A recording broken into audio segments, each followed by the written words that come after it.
everybody, Bucks Gearbox. Welcome to the table. How's it going? Welcome back.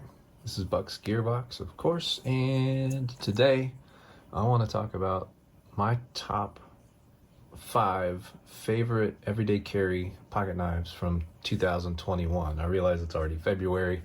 I should have done this in January, but I didn't get to do a whole lot of videos in January, so just playing a little catch up here.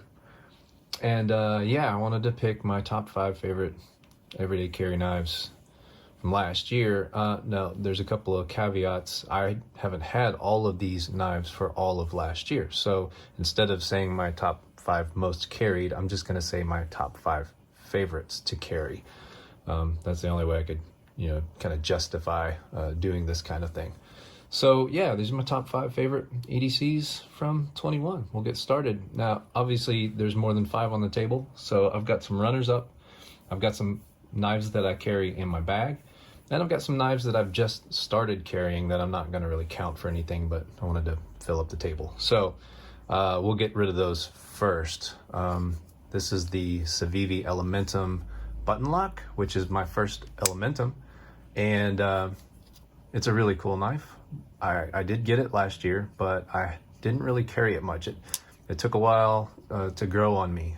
It's a little bit more expensive than the regular Elementum, but it's also a bigger size, which is kind of what I wanted. That regular Elementum felt a little small to me for what I wanted it to be. That's being really picky and kind of weird, but I really like the size of this guy. But I couldn't quite get used to the button lock. It didn't win me over right away, but I've just now started carrying it in 2022 a little bit more, so I wanted to include it on the table, but it's not going to be a top 5 for sure. Next would be the ProTech Runt 5. Just got it this year, so it doesn't really count anyway, but I have been carrying it quite a bit because I love this little thing. I did a video on it already. It is definitely going to be in my rotation a lot this year, so kind of a pseudo honorable mention for 22, ProTech Runt. You'll see that I like ProTech. All right, so now we're gonna do some, these are the 2 knives that I have sitting on my desk all the time. So not everyday carries, but always out and always being used before we get into the in my bag and the runners up and then the top 5. So these are the ones that are always on my desk, always using them. My favorite of the newer purchases that I have, this isn't new to me at all, but is the Microtech Bounty Hunter Exoset. This thing is amazing. Big truck going by outside, sorry about that. Loud neighborhood I live in. But this is the Microtech Bounty Hunter. Sits on my desk. It is the perfect little guy for opening letters.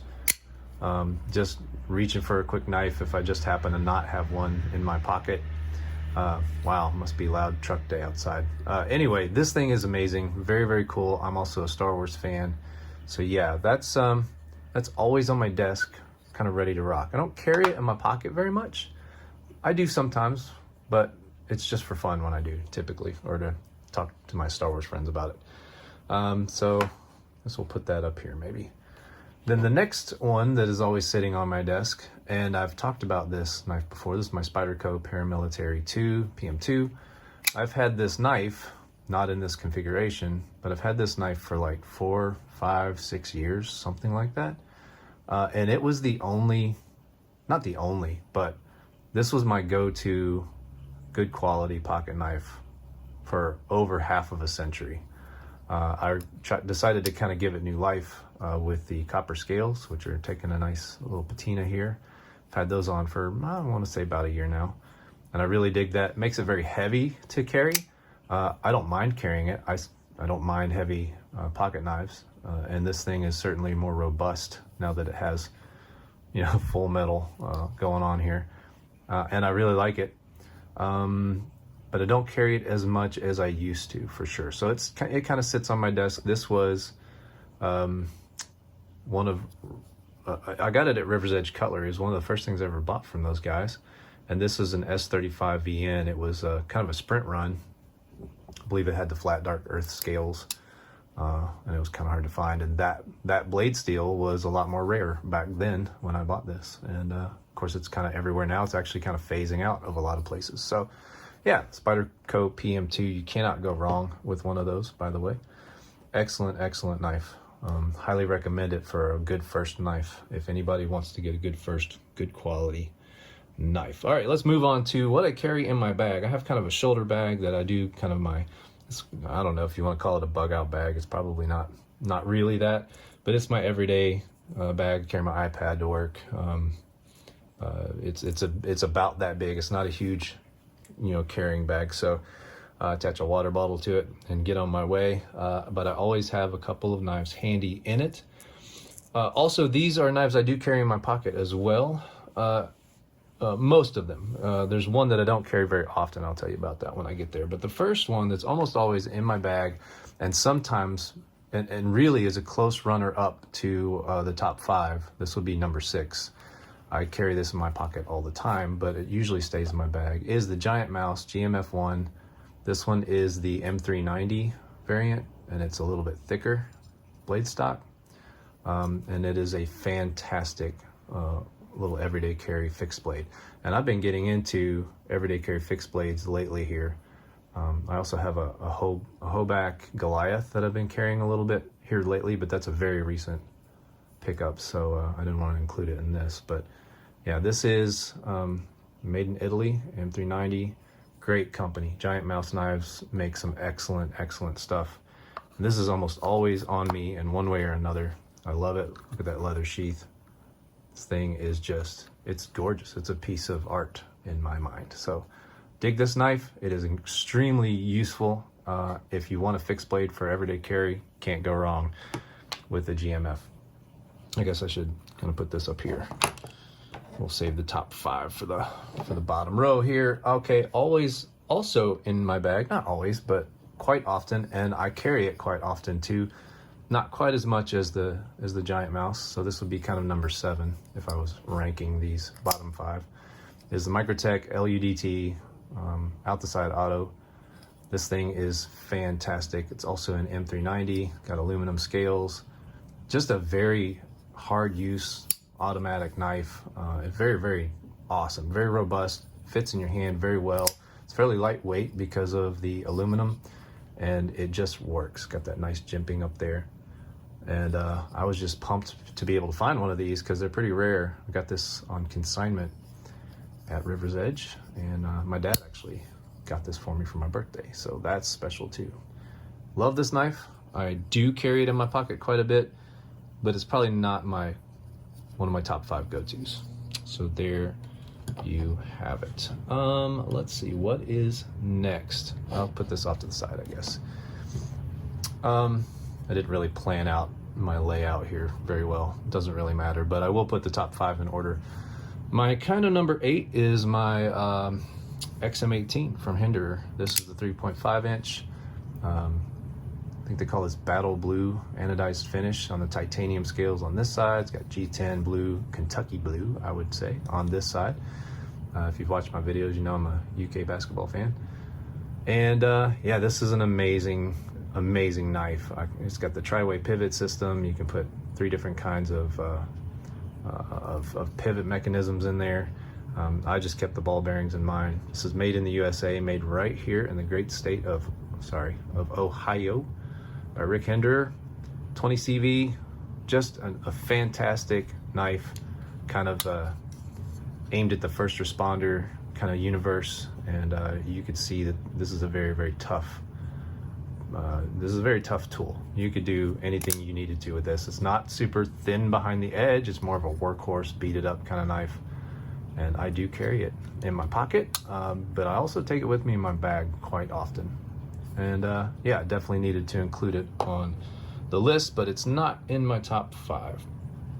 The last one that I always have as a go-to in my carry bag is my Microtech out the front Ultratech automatic knife.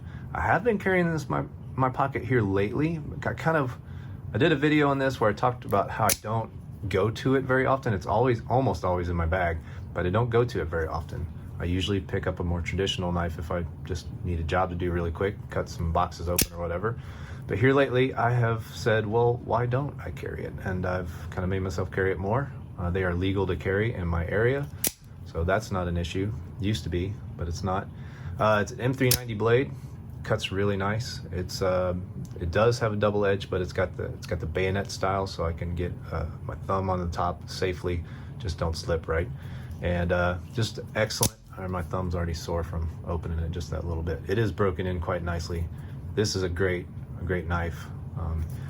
And I think I said in my video, if you don't have an OTF and you are a collector or an enthusiast, I think everybody would enjoy having one of these in their collection for sure.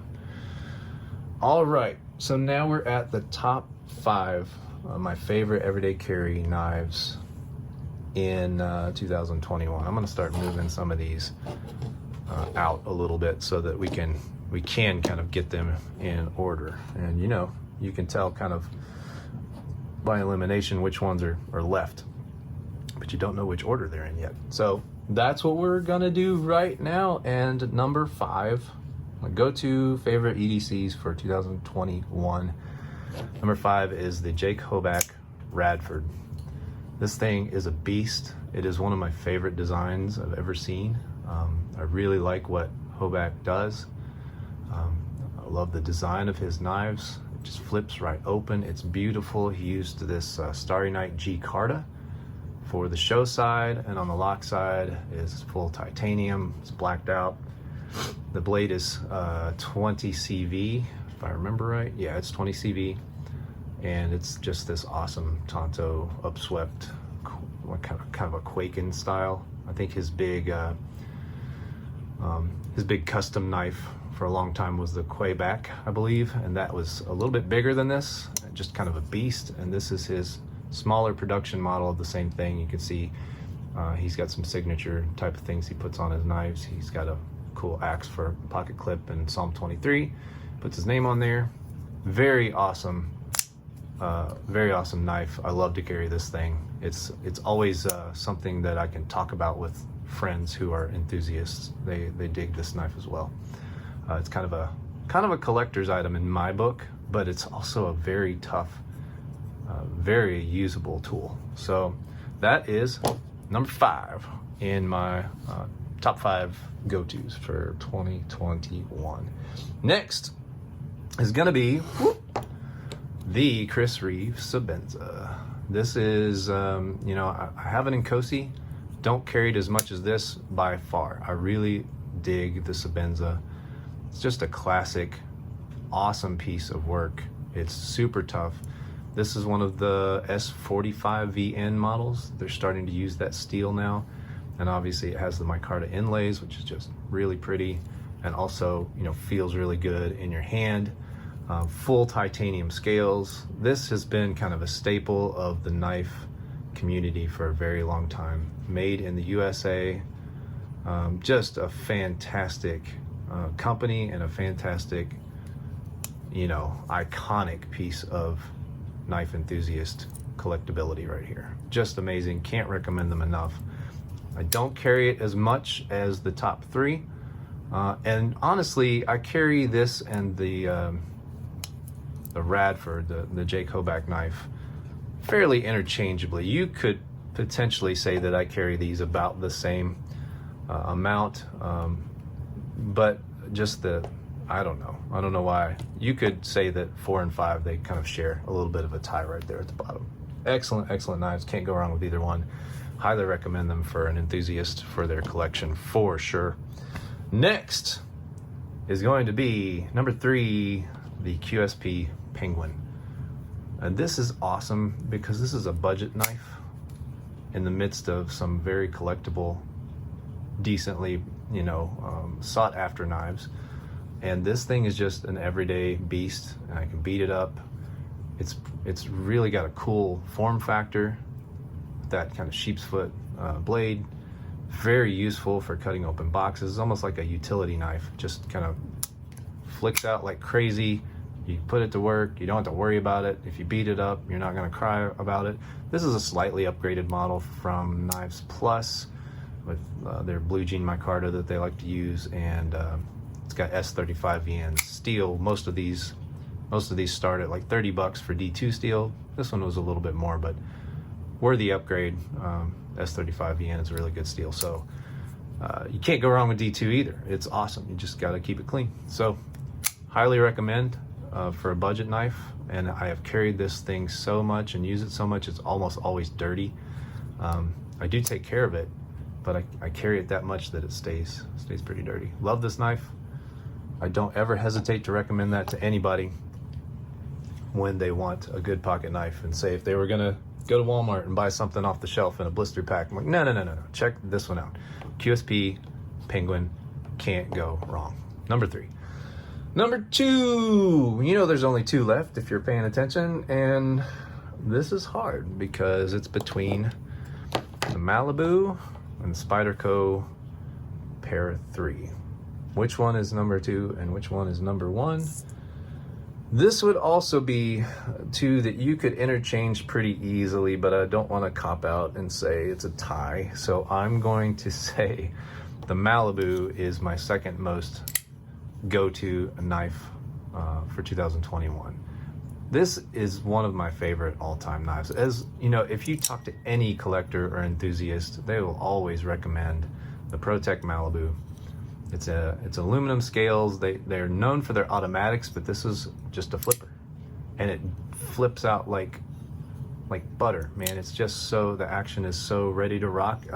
The Penguin is fairly close to it in some ways, but it's not a flipper, of course. It's the thumb stud, but this one just takes it, that smoothness of operation, the design, the belly of the knife blade, which is kind of a reverse Tonto. Yeah, all not quite a sheep's foot, but so close. But you got a little bit of belly there to work with, and this thing is amazing. I think if it had a little bit of jimping right there, it would be perfect. Perfect knife. Can't wait to do. I really haven't done like an overview of this knife yet on my channel. It's 20 CV steel for this model for a long time. I don't know if you can read that. Sorry, my lighting's kind of crap right now, but yeah, 20 CV steel. I think for a long time they were running S35VN. No, they're 154, which is a great steel, but they have been putting more 20 CV in their knives here lately. And just happened to show up at River's Edge one day when they got a bunch of these in, and I got to take one home finally. I had been looking for one of these forever, and that lets you know what number 1 is, and that is my Spyderco Paramilitary 3, or Para 3 as they like to call it officially. This is a Golden, Colorado, US made Spyderco. You know, they have factories all over the world. And this one is in Maximet steel, G10 handle scales. You've seen this on a lot of channels. I think this is one of Metal Complex's favorite knives. He's probably the reason I kept looking at this in the store and thinking, you know, I don't know about Maximet. I don't know if I want to take a risk on ruining it and letting it get wet, or, you know, letting it corrode. But the more I kept hearing it and more I saw tests that other YouTubers were putting on their channels where they were just beating the heck out of these, never having to sharpen them, I just had to try Maximet. And I wanted a PM3 because I loved my PM2, my Paramilitary 2, so much that I felt like, you know, just a slightly smaller PM2 in the Para 3 is going to be awesome. And I was right. This is now, I want to say it's my favorite knife, just in design.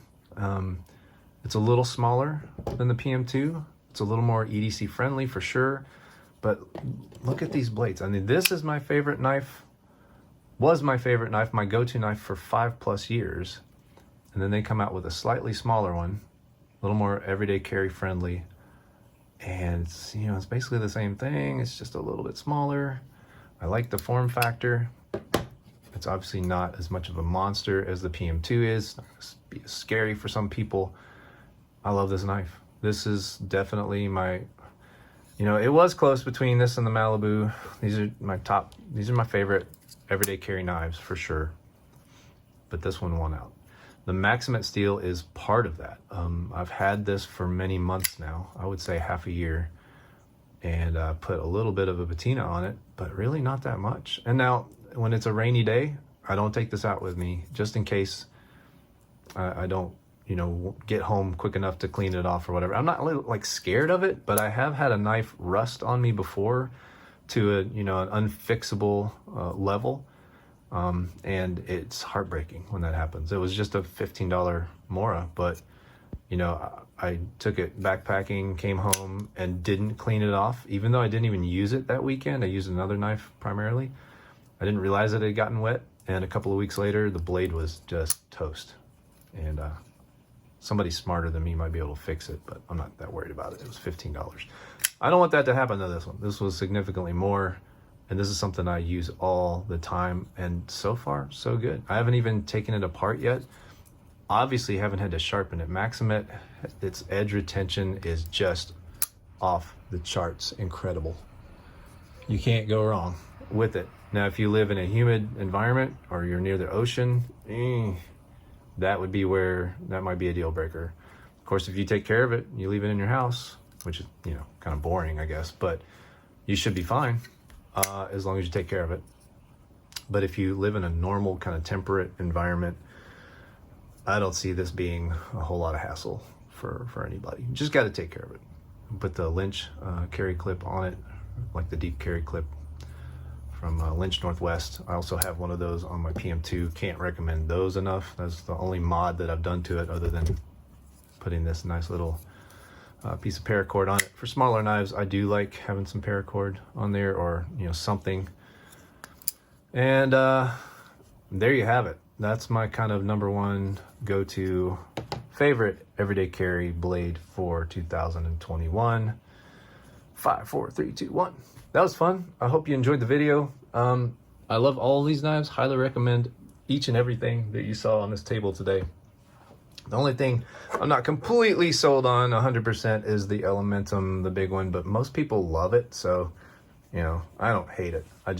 Everything else is something I would not hesitate to recommend to someone who is looking for something for EDC going forward. So there you have it. Hope you enjoyed the video. If you did, please like and subscribe. The channel's growing a little bit. I appreciate everybody hanging out and watching these, and it's a lot of fun to talk about this stuff. That's all it is. I'm no expert, just an enthusiast. Have a great day. Bye.